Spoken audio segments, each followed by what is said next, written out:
Breaking news right now. Do we have public servants in office who are acting as elected officials without swearing in allegiance to the Constitution?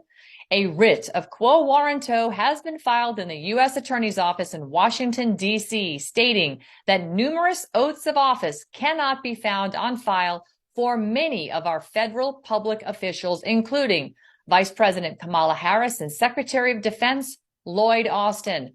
Also on the list of missing oaths of office include the CDC Director, Rochelle Walensky, Secretary of Treasury, Janet Yellen, Secretary of Energy, Jennifer Granholm, the FDA Commissioner, Janet Woodcock, Secretary of Health and Human Services, Xavier Becerra, Secretary of Transportation, Pete Buttigieg, Secretary of State, Anthony Blinken, and the Secretary of the Department of Homeland Security, Alejandro Mayorkas, Secretary of Education, Dr. Miguel Cadorna, Secretary of Commerce, Gina Raimondo, the Attorney General, Merrick Garland, and the Commissioner of the FDA, Robert Califf, Secretary of Labor, Marty Walsh, Deputy Secretary of Labor, Julie Su, and the remedy sought for those individuals who have failed or refused to produce an affidavit as required by 5 U.S. Code, subsection 3332, demand that those persons provide the U.S. Attorney and the court in Washington, D.C. with the compulsory affidavit within 10 days.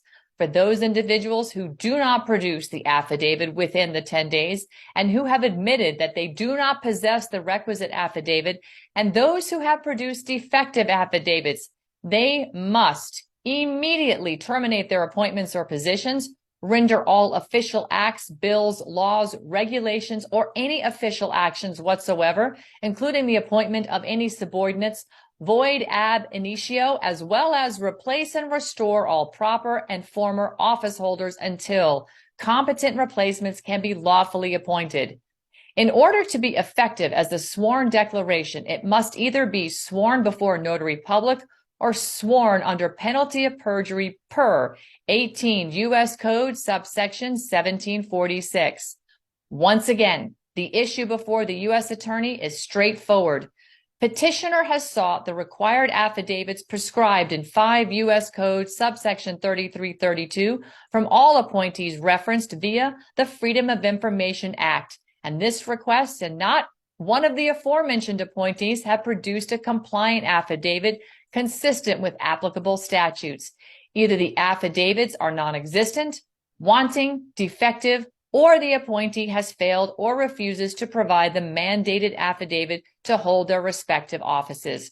Follow rightnow.news and at Ann Vandersteel on CloutHub, Twitter, Truth, and Getter for more on this story as it develops.